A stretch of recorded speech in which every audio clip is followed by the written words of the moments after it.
Alright, 17 Q5 2.0 turbo. Just want to show y'all real quick. I did the work already. I did the axle on this jump. Pretty easy. First you gotta loosen this big ass Allen wrench.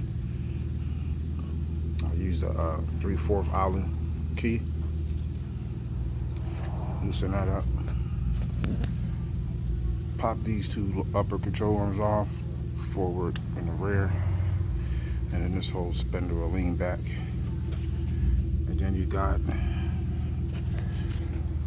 oh, you guys can't even see it. See all those bolts right there going around the axle?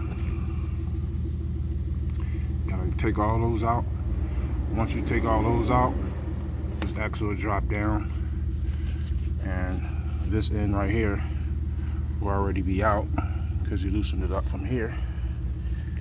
Then you can just slide this axle out, bam, pop it out, pop the new one back in. Pretty easy. And then there's a cover that sits right here.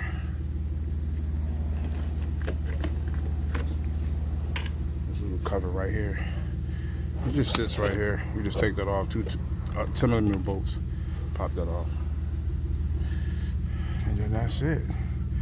That's how you get the axle out. Pretty easy.